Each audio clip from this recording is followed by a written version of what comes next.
Imagine someone you trusted. Someone who should have been family. Deliberately trying to ruin your life. Right in front of your eyes. Imagine the helpless anger, the frustration. The feeling that no matter what you do, justice will never come. Now imagine turning the tables in a way so perfect, so satisfying, that the very person who thought they were untouchable ends up losing everything. All because of their own greed. That's what happened to me.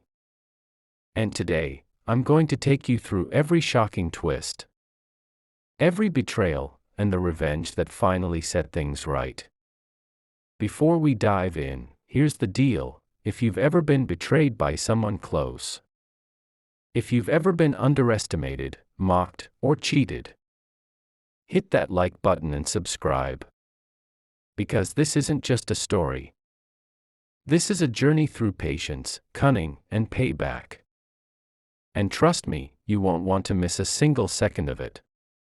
25 years ago, when I was still a baby, my aunt passed away. Her death left my two cousins, both in their early 20s at the time, alone to navigate the world without their mother. My grandparents, who were very wealthy, had always been meticulous planners. They set up a will that ensured their grandchildren would receive half of their inheritance if a parent passed before the grandchildren turned 30, and the remaining half would only be distributed when my grandparents themselves passed away. They wanted to make sure that the young adults wouldn't be left completely destitute, but also that no one would squander their wealth irresponsibly. Both cousins received sizable inheritances, along with proceeds from selling my aunt's house. My younger cousin took it responsibly. She paid off her college loans, bought a property, and created a stable life. To this day, she still lives on that same land. A testament to her discipline and foresight. My older cousin. He blew through his fortune in less than 6 years. And when I say blew through, I mean straight out of a cautionary tale from the Bible: reckless spending, luxury cars, high-stakes gambling, drugs, you name it. He went from financial freedom to scraping by on his modest police officer salary. Everyone in the family knew about his substance abuse issues. Yet there was always a sense of soft-heartedness around him. My grandparents, ever the kind spirits, sponsored his rehab, not once, not twice, but 3 separate times over 4 years. He eventually sobered up when he had a girlfriend. Or more accurately, when he was trapped by a manipulative woman who saw him as her ticket to financial stability.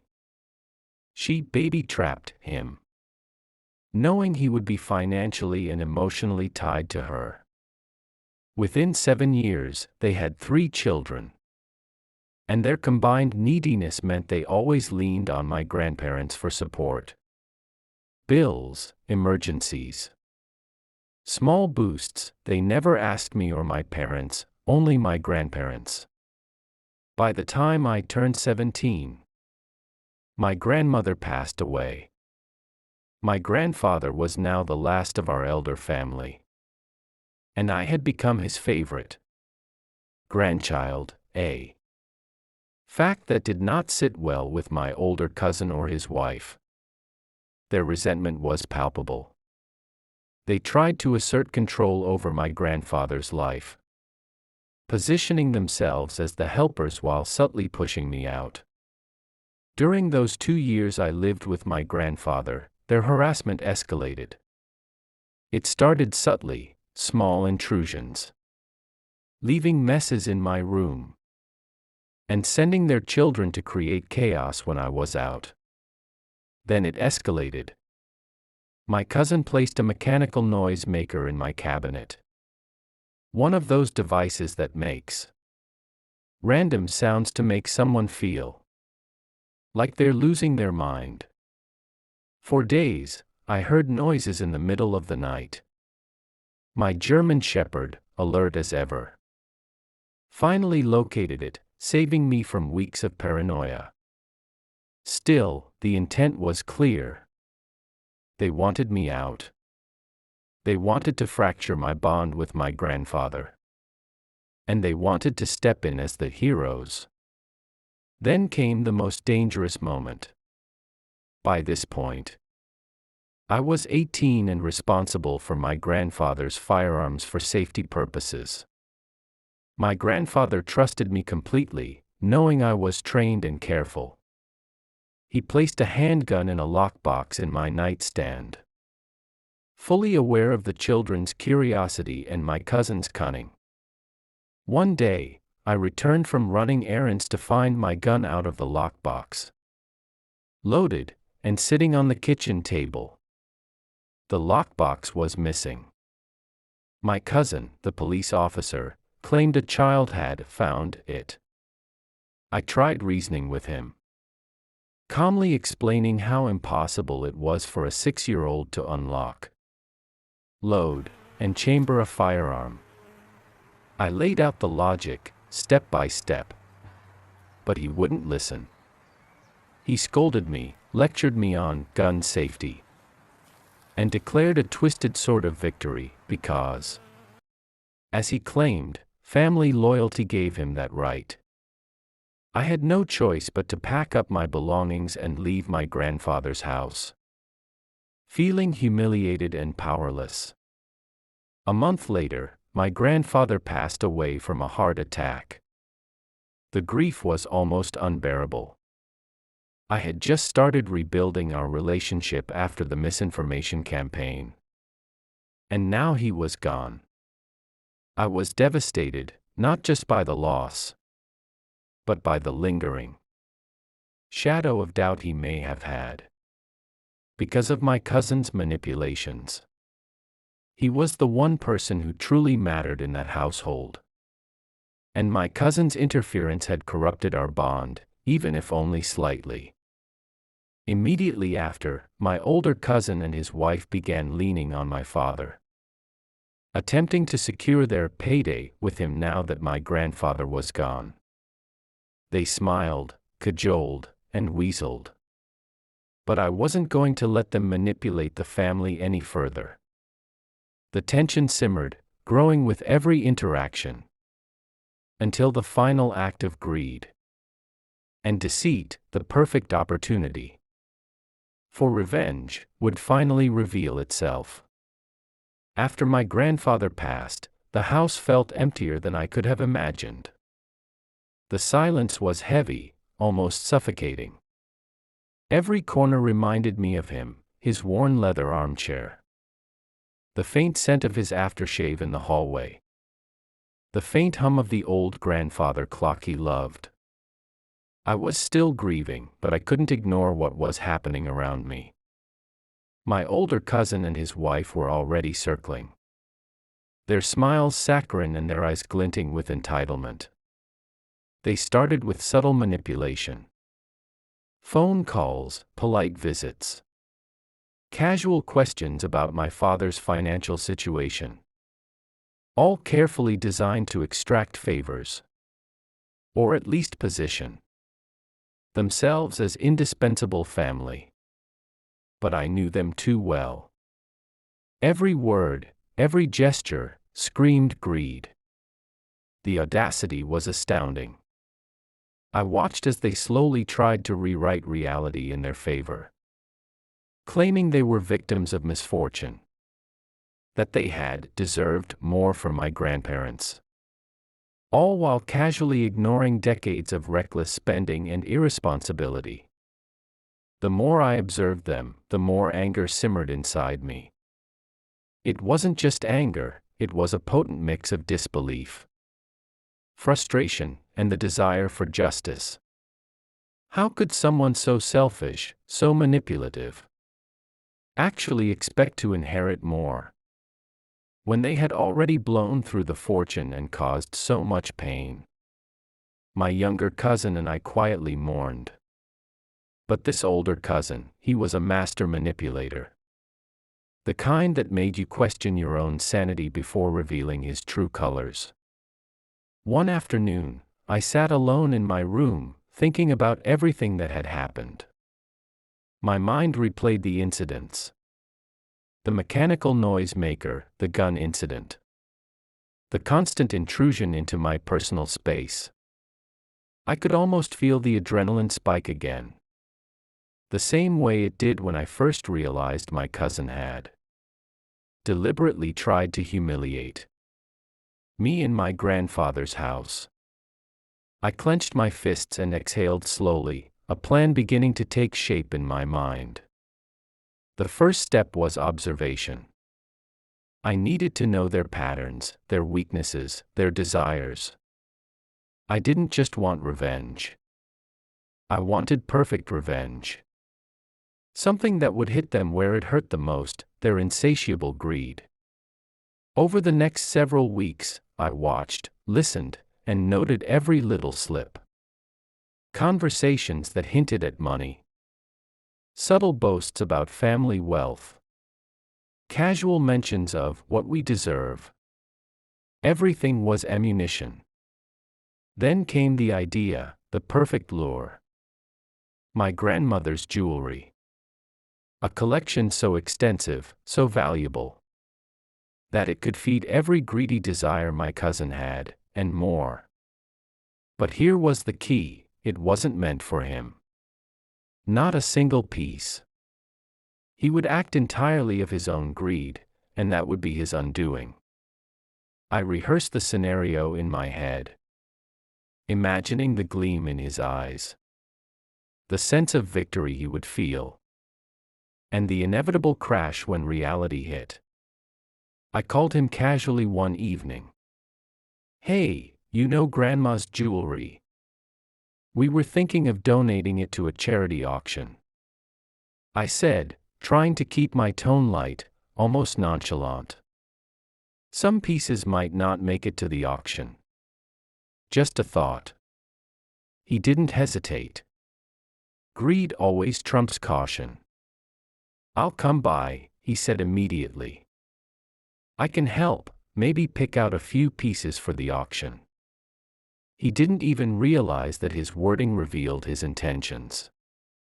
He wanted to claim it. And that was exactly what I was counting on. Over the next few days, I continued to bait him, casually mentioning the jewelry, how valuable some pieces were, and how my father was busy handling other matters. Every hint was deliberate, carefully calculated to provoke the perfect response. I imagined him sneaking around, eyes darting, hands trembling at the thought of the haul he was about to claim. Meanwhile, I coordinated behind the scenes with my father and the family lawyer, ensuring that when the moment came, everything would be legally airtight. I didn't just want him to fail. I wanted him to fail spectacularly, leaving no room for excuses, no loopholes. The law and the will were on our side, but that alone wouldn't be enough. He had to walk himself into the trap. As the day approached, I could feel my pulse quicken. The satisfaction wasn't just in the thought of revenge, it was in the elegance of the plan. Every greedy instinct he had would lead him right to the edge of ruin. And all I had to do was step aside and let him fall. My mind went through every possible scenario. What if he suspected something? What if he tried to call my bluff? I anticipated every move, rehearsed every contingency. By the time he arrived, he would be walking into a perfect storm of his own making. And then, I waited. Patiently. Greed is a powerful motivator, often stronger than fear or reason, and I knew he would bite. He always did. I could almost see it. Him, eyes wide, heart racing. carrying shoebox after shoebox of jewelry he thought was his for the taking, completely unaware that the law, the will, and the meticulous planning behind the scenes had already sealed his fate. The day everything finally came together didn't feel dramatic at first. In fact, it felt almost eerily calm. One of those quiet days where the air feels thick, like it's holding its breath. I remember waking up that morning with a strange sense of clarity. No anger. No sadness. Just focus. The kind of focus you get when you already know how the story ends. You're just waiting for the characters to play their parts. I kept replaying my cousin's voice in my head from that phone call. The way he said, "I'll come by and help." Help. That word almost made me laugh. My cousin had never helped anyone unless there was something in it for him. And now, the thought of my grandmother's jewelry, decades of carefully collected gold, diamonds, heirlooms, pieces with history, had completely hijacked his common sense. See, my grandparents weren't just wealthy. They were old-school wealthy. The kind of people who bought jewelry not for flash, but for permanence. Assets that could be passed down. Rings that had survived wars. Necklaces older than my cousin's entire bloodline. My cousin knew this. His wife knew this. And greed had a way of whispering lies into their ears. By mid-morning, my dad texted me. Short. Simple. We're heading to the house with the lawyer. That was the final piece. I didn't go with them. I didn't need to. This wasn't about confrontation. This was about observation. About letting reality do the work for me. I stayed home, pacing the floor. Phone in my hand. Heart thumping harder with every passing minute. I wasn't nervous, but I was alert. Fully present. Like every sense in my body had been sharpened. According to my dad, when they arrived at my grandparents' house, the front door was already unlocked. That alone told him everything. Inside, the house felt wrong. Not quiet in the peaceful way it used to be, but disturbed. Like someone had been rummaging through memories without permission. In the kitchen, right there on the counter, were 3 shoeboxes. Ordinary cardboard shoeboxes. No labels. No attempt at subtlety. Just sitting there, overflowing with gold chains. Gemstone rings, brooches. Bracelets, jewelry piled so high it looked like a pirate's stash dumped in a rush. My dad stopped walking. The lawyer stopped walking. Neither of them said a word. They were still standing there, processing what they were seeing. When they heard footsteps coming down the hallway, my cousin appeared in the doorway, carrying a 4th shoebox. Full. He froze. And in that exact moment, everything collapsed for him. My dad told me later that my cousin's face went through about 5 emotions in 2 seconds. Surprise. Confusion. Panic. Rage. And finally, understanding. The kind of understanding that hits like a punch to the chest. Because suddenly, all the pieces clicked into place. He knew. He knew he'd been played. The lawyer broke the silence first. Can you explain why all of this is out? He asked, his voice calm, neutral, professional. My cousin opened his mouth. Then closed it. Then tried again. He stammered something about organizing. About charity. About helping. but none of it made sense. Not with 4 shoeboxes filled to the brim. Not with the bedroom drawers pulled out. Not with jewelry clearly selected by value, not sentiment. My dad didn't yell. He didn't need to. He simply said, "You were told none of this was yours." That's when my cousin snapped.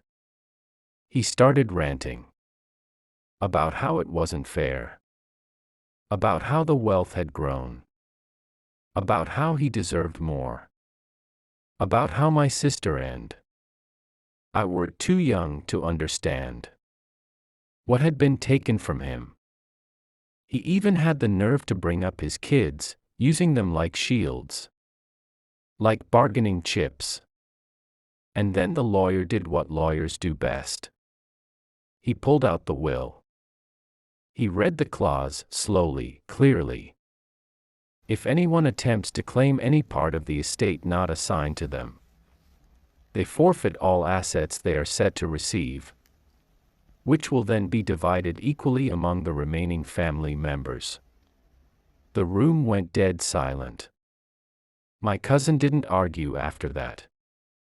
Because there was nothing to argue. This wasn't a misunderstanding. This wasn't a gray area.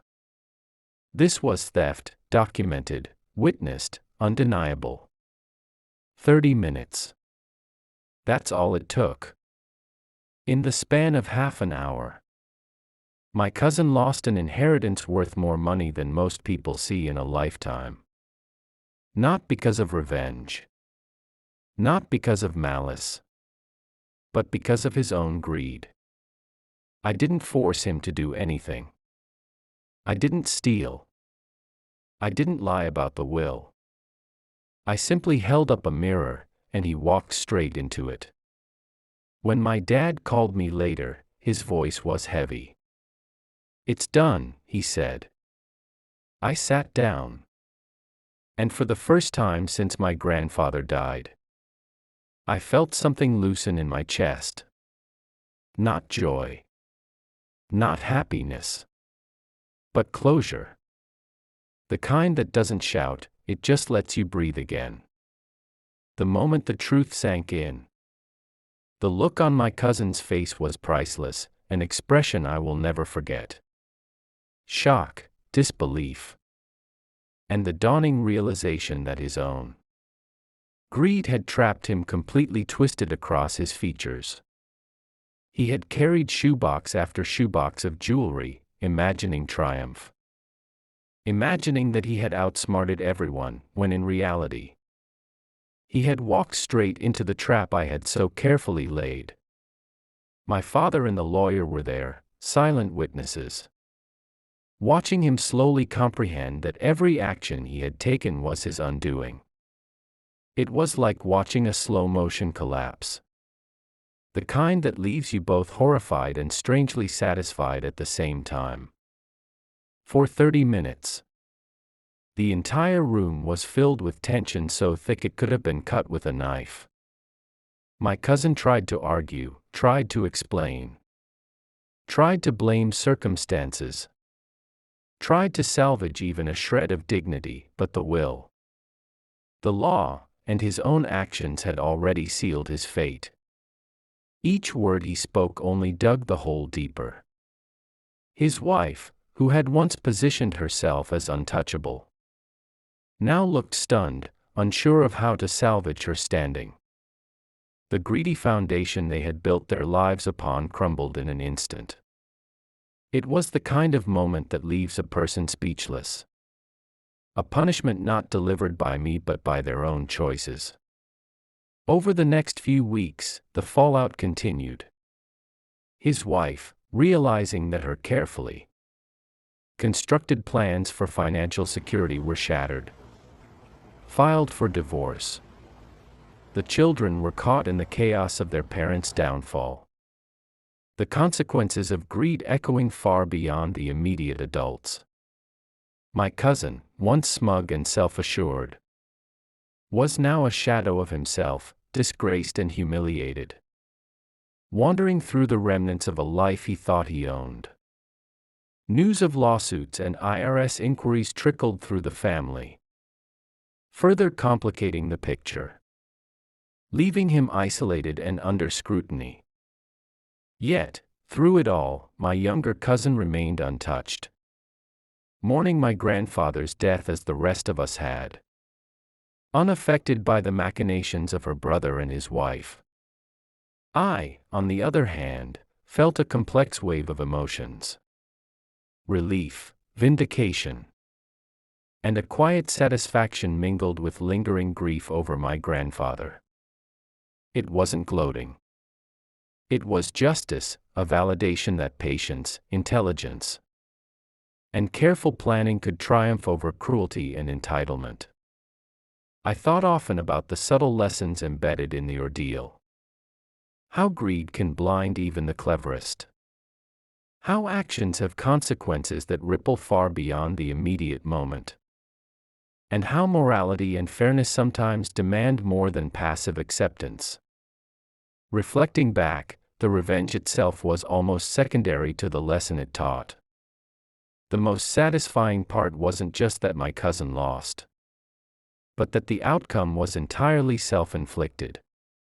There was no cheating, no manipulation of the law, only the careful orchestration of circumstances that allowed his own flaws to destroy him.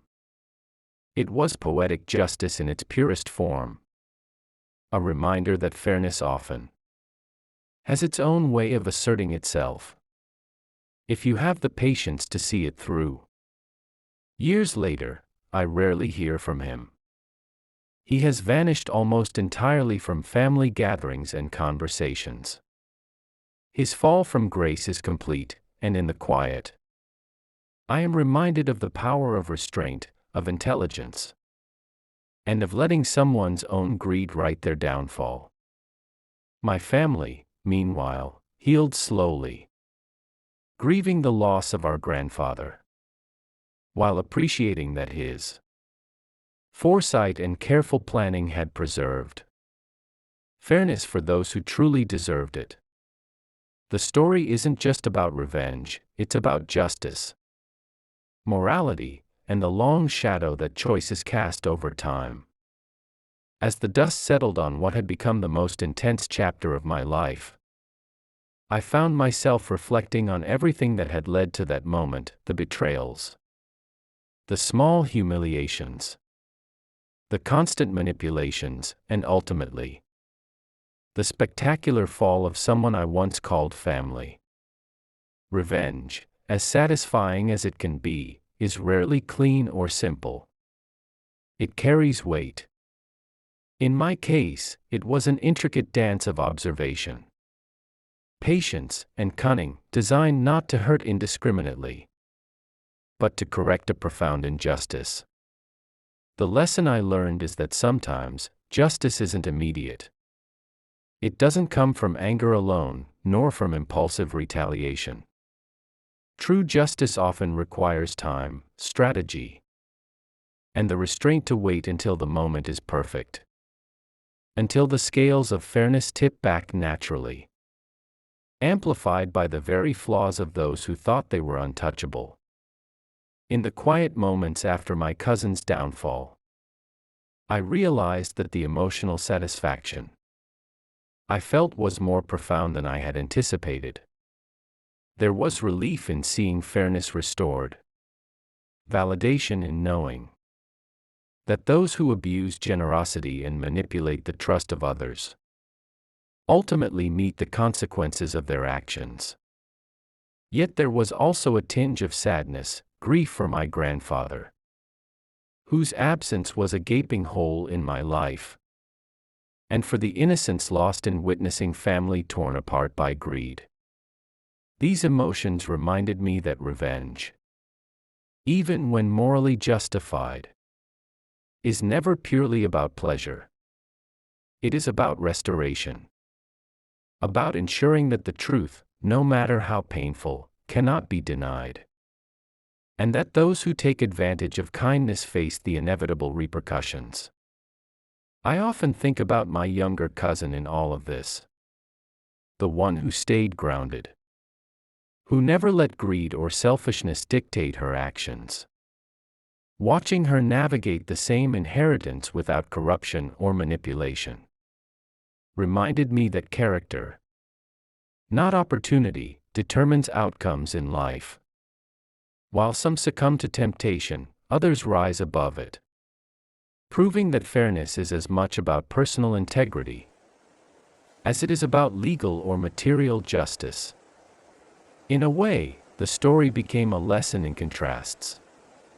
Greed versus restraint, manipulation versus honesty, chaos versus careful planning.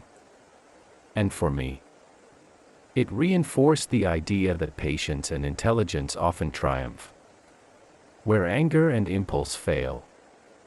From a broader perspective, the experience taught me something about human nature. People reveal themselves through their choices, especially when temptation is high. My cousin's insatiable greed, his willingness to risk everything for immediate gain, and his inability to see consequences coming were his undoing. And yet, the story also reminded me of the quiet heroes, the family members who stay principled, who act with integrity, and who honor the memory of those who came before them. It is easy to be consumed by anger or revenge, but the real victory lies in maintaining composure, clarity of thought, and moral certainty, even in the face of betrayal. So, what's the takeaway? Life often hands us moments of injustice, moments when we feel powerless and overlooked. In those moments, the most potent form of empowerment isn't blind retaliation, it's strategy, self-restraint, and the ability to let someone's own flaws write their downfall. Watching my cousin's downfall unfold, knowing that it was the direct result of his own greed and recklessness, was a lesson in poetic justice that I will never forget.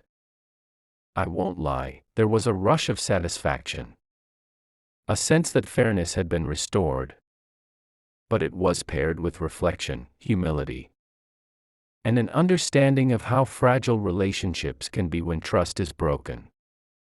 To anyone listening to this story, remember, revenge, when carefully executed and morally grounded, can be transformative.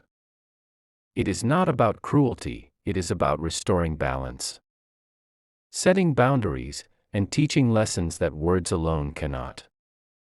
Life has a way of punishing those who exploit kindness, and sometimes all it takes is patience and cunning to ensure the lesson lands exactly where it should. I hope this story inspires not only satisfaction at the resolution but also reflection on the importance of character, foresight, and integrity in navigating family, wealth, and betrayal. If this story left you on the edge of your seat, imagine how many people have had similar moments of betrayal and had to bide their time for justice. I want to hear from you. What's the most satisfying revenge you've ever witnessed?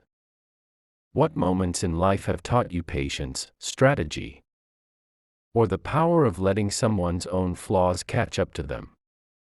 Drop your thoughts in the comments. Smash that like button if you felt the tension and emotional stakes.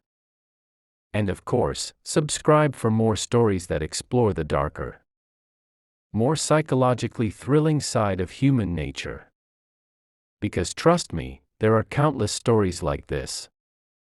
And each one reminds us that greed, deception, and betrayal have consequences, and sometimes they're more satisfying than you ever imagined.